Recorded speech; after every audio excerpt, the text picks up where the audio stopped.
Pois bem, e a terceira fase na vida desta igreja se encontra num terceiro texto das Escrituras, que está no livro do Apocalipse. Mais uns 15 anos se passaram, portanto, a igreja já tinha cerca de 30, 40 anos de vida. E nesse período, ela estava agora recebendo no Apocalipse uma carta do próprio Senhor Jesus. João, exilado na ilha de Patmos, o último dos apóstolos ainda vivo, e que era pastor de Éfeso, ele estava trazendo as revelações do Apocalipse e nela a carta de Jesus para 7 igrejas da Ásia. E precisamente no capítulo 2, de 1 a 7, nós vemos a carta que o Senhor Jesus escreve para a igreja de Éfeso. E nela ele fala que ele, Jesus, é aquele que conserva na mão direita as 7 estrelas e anda no meio dos 7 candeeiros de ouro. Ele está falando da igreja e dos seus pastores, daqueles que cuidam do rebanho do Senhor. E o que é interessante é como nessa carta Jesus mesmo fala sobre a necessidade agora muito mais urgente de revitalização na vida desta igreja, 30 anos depois de ter experimentado a plenitude de Deus. E ele fala, curiosamente, no versículo 2, que ele conhecia naquela igreja as suas obras, tanto o seu labor como a sua perseverança. Aquela igreja tinha um serviço de realização ministerial, e eram ministérios que serviam a Deus da maneira mais fiel e zelosa. Fala também, não somente das obras, mas do labor, ou seja, daquilo que a igreja construía mediante a pregação do Evangelho. Fala também da perseverança, que é manter-se firme no caminho, apesar das perseguições, coisa que era intensa naquele lugar. Diz ainda no verso 2 que Jesus conhecia o fato daquela igreja não suportar homens maus, colocando à prova alguns que estavam no meio dela, dizendo-se apóstolos, mas que não eram mentirosos porque pervertiam o Evangelho.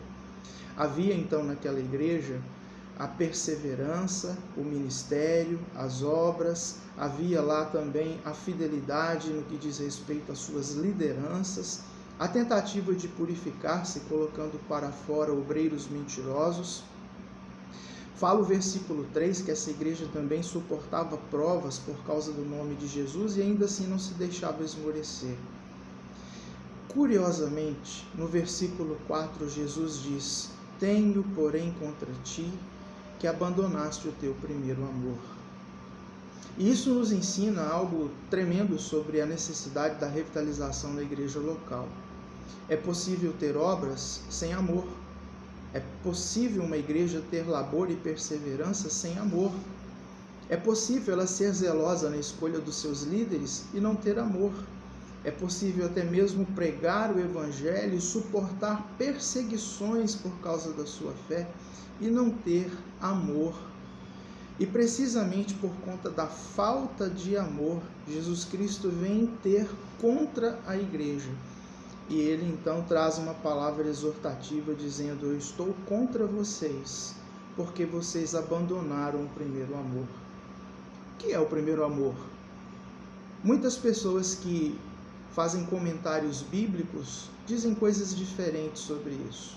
Alguns falam que é o primeiro momento, o tempo da conversão.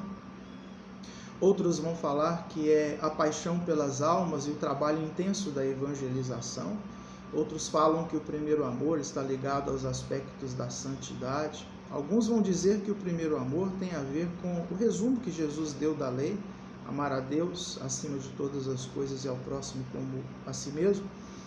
Mas olhando para o contexto na história desta igreja e olhando os 3 textos que vemos, Atos, carta de Paulo aos Efésios e agora aqui onde é mencionado sobre o primeiro amor, eu particularmente entendo que voltar ao primeiro amor era voltar lá em Atos capítulo 18, 19 e 20.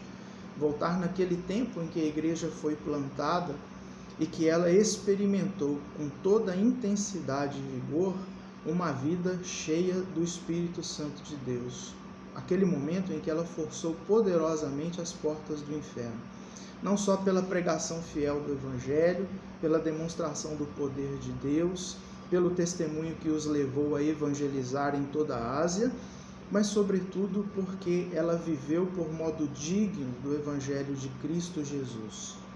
E agora o Senhor Jesus está dizendo aqui no verso 4 do Apocalipse 2, que a igreja tinha abandonado o seu primeiro amor. A necessidade da revitalização se dá em igrejas que mantêm a sua estrutura, mas ela faz as coisas de Deus sem amor, e Deus não gosta disso. E no verso 5 vem aqui uma exortação seríssima, onde Jesus diz: lembra-te, pois, de onde caíste, arrepende-te e volta à prática das primeiras obras. Senão, eu venho contra ti e moverei do seu lugar o teu candeeiro, caso não te arrependas. O candeeiro que o Senhor Jesus diz que irá remover se não houver arrependimento é a própria igreja, conforme Apocalipse capítulo 1, versos 20 a 22. Ou seja, Jesus que planta a igreja é também o Jesus que arranca a igreja quando ela não cumpre mais o seu propósito. Faz-nos lembrar aquela história da figueira que não dava frutos e que foi amaldiçoada pelo Senhor e secou. E ele disse: por que iria ela ocupar inutilmente a terra? Ramos ligados à videira precisam produzir frutos para que o Senhor limpe e ela possa produzir mais fruto ainda. E é nessa perspectiva que uma igreja local ela precisa estar atenta à necessidade de revitalização constante na sua vida e na sua relação com Deus. Lembra-te, pois, de onde caíste, arrepende-te e volta às práticas das primeiras obras. Irmãos, a palavra de Deus, ela é exortativa e ela nos leva à reflexão. O anjo da igreja diz que quem vencer vai ser-lhe dado o privilégio de alimentar-se da árvore da vida que se encontra no paraíso de Deus. E a árvore que dá a vida é o próprio Cristo, que nos conduz à salvação eterna, aquela vida venturosa no céu que Ele foi preparar para nós. E é por isso que a gente tem que estar atento, porque às vezes podemos ter uma boa estrutura, podemos ter realização, trabalho e serviço, podemos ter uma boa doutrina e uma liderança fiel, mas ainda assim ser carecentes do primeiro amor. Revitalização é necessária. Que nesse tempo de aniversário da igreja, a igreja possa refletir, arrazoar e possa se humilhar na presença do Senhor, suplicando que Ele mesmo, pelo seu Espírito, venha revitalizar o coração de cada um dos seus membros, de cada um daqueles que compõem esta bendita igreja do Senhor. Deus abençoe muito a vida de vocês e que o Senhor mesmo esteja realizando obra maravilhosa aí na cidade de Tuiutaba e no mundo inteiro por meio desta igreja que Ele plantou nesse lugar. Deus abençoe a vida de todos. Amém.